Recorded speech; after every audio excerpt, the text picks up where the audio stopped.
Welcome to the bold analysis.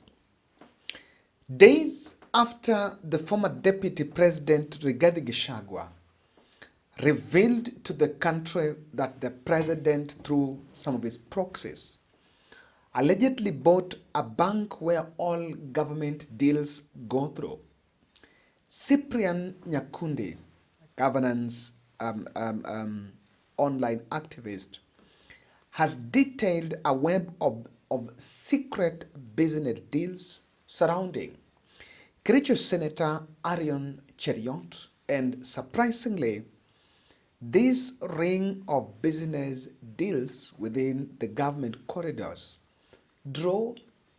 this ring brings in the picture, or rather involves, the president himself and Kimani Ichung'wah, the majority leader in the National Assembly.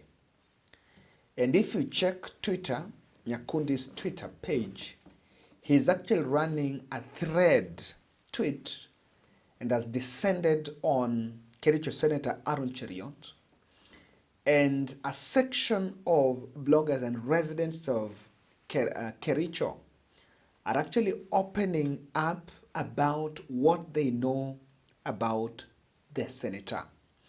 Coincidentally, the two are majority leaders in the two houses of the Senate in the National Assembly. Through this lens, we are going to give it a wider view and show you the strange deals in Kenya Kwanza administration, mind-blowing deals, why even investors from foreign land are saying Kenya is a no-go zone. Kindly subscribe to our channel, click the notification bell and like our videos. Thank you very much for supporting this podcast. This podcast is normally special because we do the research. That is our strong point. And if you don't get it here, then maybe you can treat it something that has not happened or that it is a rumor. Here, we try to remain within the objective and the factual lines. So make sure you subscribe so that when we publish our videos, you will not miss any. I want us to, without much ado, to go and look. This is the statement from Nyakundi. Allegations of corruption and secret business interests surround Senator Cheruiyot. Serious allegations have surfaced implicating the Senator Cheruiyot in a network of questionable business dealings and potential misuse of public office. The claims suggest Senator, in close partnership with President William Ruto and the National Assembly Majority Leader Kimani Ichung'wah, has quietly built a financial empire through opaque business ventures and state influence. At the center of these allegations is Kipchimchim Group Limited, a company reportedly co-owned by the three leaders. According to sources, the group has expanded aggressively across the North and South Rift regions, operating a network of supermarkets. More controversially, Kipchimchim Group is said to have played a pivotal role in acquisition of Muhoroni Sugar Company, a strategic asset whose takeover has raised eyebrows in both political and corporate circles. Further, the concerns have been raised about Cheruiyot's offshore business dealings, with reports indicating that he maintains undisclosed operations in the Kenyan Islands, a jurisdiction often associated with financial secrecy and tax evasion. Adding a political twist to the saga, Senator Cheruiyot is also said to have employed Lofa, a former Kericho County Youth President. Lofa is a controversial figure previously mentioned by former Deputy President Rigathi Gachagua, known as Rigiji, during a political dispute that led to his impeachment. His current involvement raises questions about the nature of political patronage and loyalty networks within the ruling coalition. In this is just tip of the iceberg. And I can challenge you to look for Nyakundi's timeline. Tonight, I think Kericho has exploded in a number of exposés. I cannot just read all of them, but there are quite a number of exposés on the state of the country. But I cannot verify what Nyakundi have said, and that's why I've reported it verbatim as it is. But I want to anchor my analysis on the fact that, or I want to premise this analysis on looting on the loose. And I want to show you, demonstrate to you, that indeed it is true that we are in an economy or in the country where looting is on the loose. And I want us to look at these stories, or rather, I want us to look at these projects. Affordable housing scam. This is something I revisited today, and or rather not today. Today I'm shooting this video at 1. Yes, so we are already on Wednesday. So on Tuesday, do you know there was some dramatic, scene in the place where the president was launching affordable housing social units. Arrested gentleman who was caught on camera admitting that amepata nyumba was later seen queuing for 500 shillings that was being donated, that was being dished out to those who were cheering the president. And I looked at this. Thank you, Mr. President. We are waiting for this moment for a long time. Saa hizi tunatoka kama wao. Wanasema raisi must go, tunasema raisi 5 tena. Tunashukuru raisi wetu, namwambia aendelee hivyo hivyo, na tunasema 10 bila break. 10 bila break. Naweza sema asante sana kwa kupata hii chance ya kupata nyumba. Ni bado ni youngster, mimi nafurahia sana na nasema 10 bila break. President, tunasema asante sana, ikufikie.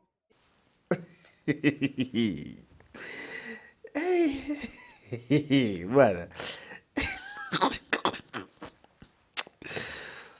That Rasta guy, you see, huyu ni mtu ambaye kwa hiyo that first frame amepata nyumba, anashukuru rais kwamba amepata nyumba.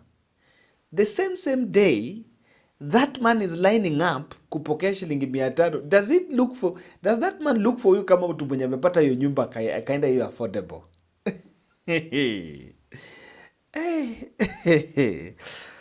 I'm telling you, and very thank you to a very good subscriber on this channel who sent me that video. Yeah, just one of us sent me that video, but they had not seen it. So one of us sent me that video, and we really laughed.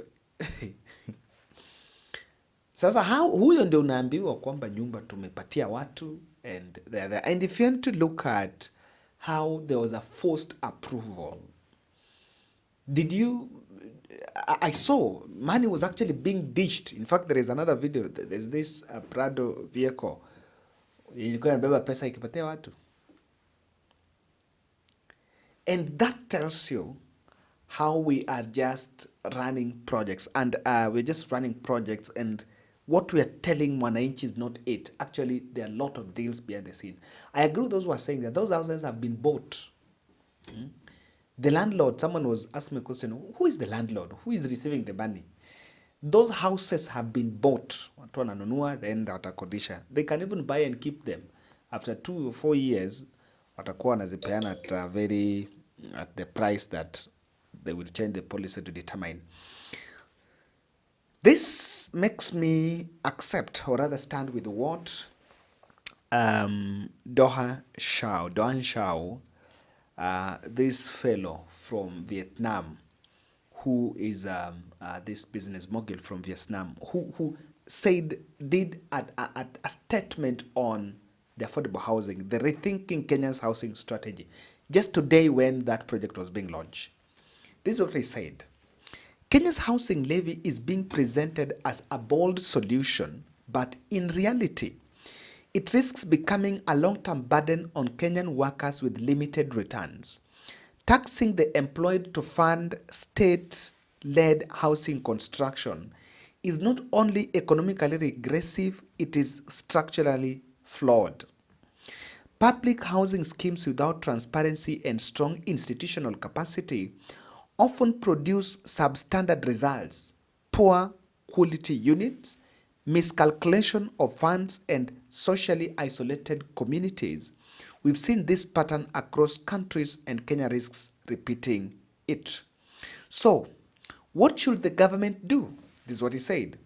The true role of government is to enable, not replace private development, and that means investing in public works, roads, water, sewerage, and transit, creating master plans and zoning that serve the public interest, streamlining approvals and ensuring land access, partnering with credible developers, not crowding them out. We don't need more taxes, we need smarter governance.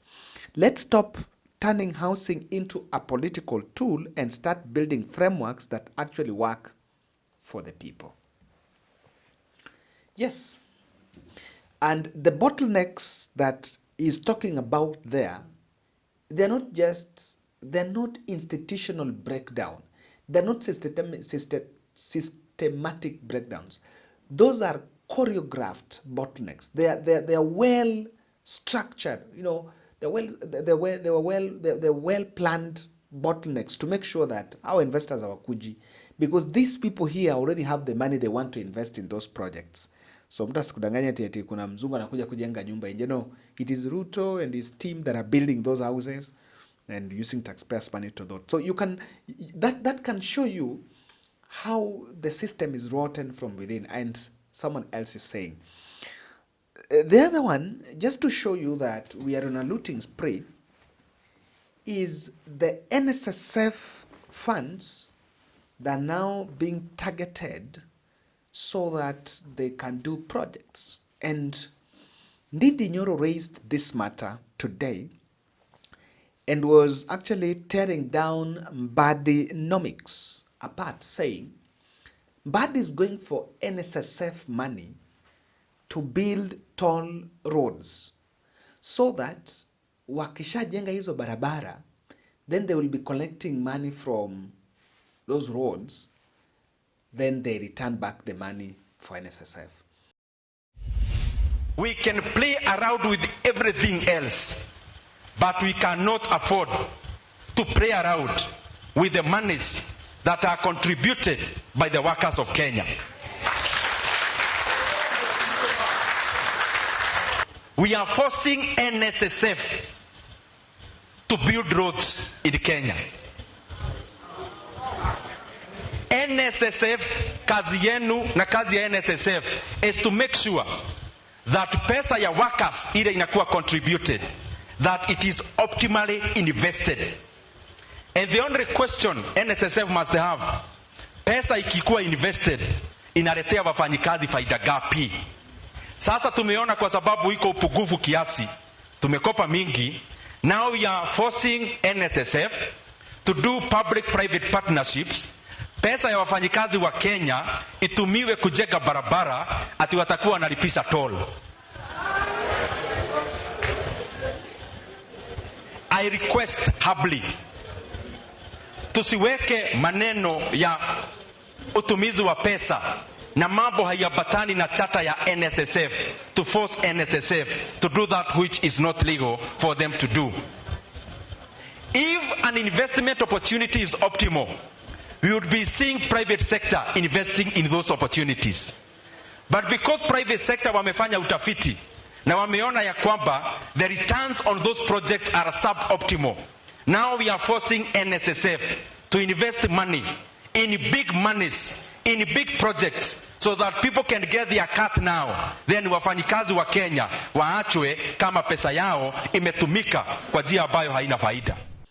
Is it viable? And Mimi, I am not an economic expert, but just from a rational, from just the common sense, there's something that Ndindi Nyoro is saying that inabidi unachukua pesa ya NSSF kuenda kufanya project kwa sababu, not that you don't have private investors, you have private investors, but private investors are not seeing the profit margin in that project, or you've created bottlenecks and has made it difficult for someone even to try to invest in Kenya. And I can tell you, Ndindi Nyoro, let's listen to Ndindi Nyoro because there is a breakdown that we want to get from him.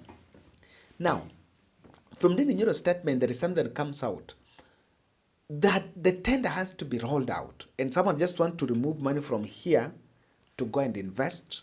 It is more faster, it is quicker, so that ufanye kitu. And I agree with what Ndindi Nyoro is saying. Kenya is not issuing tomorrow, and this statement from Ndindi Nyoro has not gone well with the broad-based battalion. And I saw Kaluma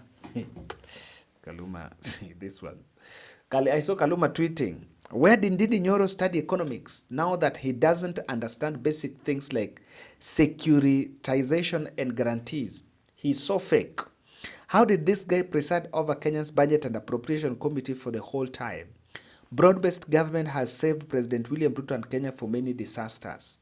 We must now move Ndindi out of back to allow the experts ample space to draw budget and ensures equity in development across Kenya, and afford him time to go ranting about things he barely understands out there. Hey. So Kaluma sasa anaelewa hii economics kuliko Nyoro. I'm telling you maisha ni sometimes you look at some things and huo ni Kaluma. If you want to know, we are in a disaster. The current budget and appropriation committee chair, Sam Atande, was on camera today defending President Ruto's State House innovations. About State House innovation, I think this has been explained even by Trisha, by CS Trisha, that State House is an old house. Over the years, there's something that has been done. If you've been there, you will realize that that place was filthy. I first went to State House the last time when we were invited by President Uhuru Kenyatta, and I found the place filthy. So I think the programs that are happening there in terms of innovation, I think that if you go there, you support them. We also don't want to have a country where the office of the president is filthy. Even when we have guests, they would wonder whether this is a serious country. I think this issue of resources being spent to innovate State House is being blown out of proportion. I think it's something that is a project which is measured, it's a project which is important, and also important to the dignity of the country.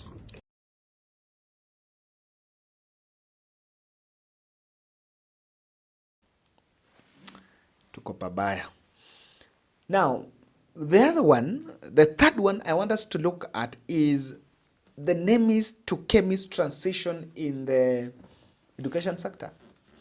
And the director for Tunza Mtoto Coalition, Janet Ouko, was in Spice FM really enlightening the public about what is happening in that docket.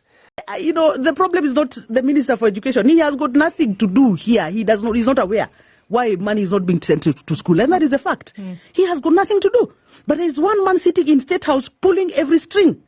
He decides what is going to be paid. He decides what is his profit. And we are operating from somebody who thinks that everything in this country should end up in his pocket or in his village. Janet, are you saying that? I am saying that. Oh, you're saying? Let me tell you, let me rationalize for me why today we are having BTOC as a PS for education.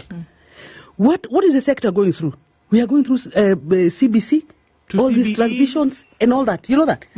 In my view, very humble view for that matter, I expected someone who at least is familiar with the sector to be the PS education. That's what I expected. But imagine that right now, when we were having all these conversations about CBC, this guy right now being the PS for education was an ambassador somewhere in Pakistan. Just when we want to do the implementation, he was the PS, immigrations and everything else. So remote to the sector. But you know what? The PS for education, the biggest spender of Kenya's budget, has to come from Rift Valley. Let's put That is a criteria. That is the only criteria that we are applying. And that is why we refuse to have conversations with people who are pretending to have conversations with people, but they are mapping out places for where they want to eat. And they have no intention whatsoever to do the right thing. Let me tell you, why are we changing from NEMIS to KEMIS today? Who are the business people who are the owners of KEMIS? And why do we need to change, for Christ's sake, when the sector is going through so much reforms? Is it the time for introducing something new? Who said that we must change everything? You come in, you decide university funding is not working. We ask you, what in God's name was not working so that you decided to change to the new funding model? What was not working? Everything was working apart from the fact that you did not have an opportunity to eat. Let me add so something you decide to pretend you're changing so that you can create a gap for you to get your hands into our coffers. It is not acceptable. In the Ministry of Education, something that will be interesting. There's something she has mentioned, and that's why I played that clip. There's something she has mentioned that we pretend to be bringing new changes, but in these changes, we're just looking for how we can get deals. You know, even this SHA thing, we got deals, upper. We're changing education funding model, get deal, upper, and that is what is happening. Now, what is the danger of looting? And we are looting. As a country, we are looting. The danger here is we are making Kenya unhealthy for foreign investments, and investors feel like they can't manage, they can't come to Kenya. Policy decisions influenced by people who are pursuing personal interests falls short of serving the prosperity of the country. When you're making policies, and the ones who are in the decision-making table are already having much of this this interest, it means policy positions, policy proclamations, policy pronouncements they make will only be serving self-interest. And with that at the back of our mind, it might not give us stability and prosperity that is needed. With this, the way mudslinging and the way the names of leaders are being smeared in these scandals, it escalates the trust deficit that already the ruling class have. Corruption and fraud creates insecurity of tenure. People don't want to go home. You know, after you amass so much wealth, you become insecure that you need political power to protect your loot. And that makes our elections very, very, very difficult and highly charged. I don't know. I don't even know if you've been earning money from all these deals. Then all of a sudden, you are staring as losing an election. You can even go mad, and that is why you find some people really threatening the country that they are not going anywhere. Not because they have the confidence of living, but they can't imagine how much they have amassed and what will happen if they are not in power. I think on this one, we should get it right. Thank you.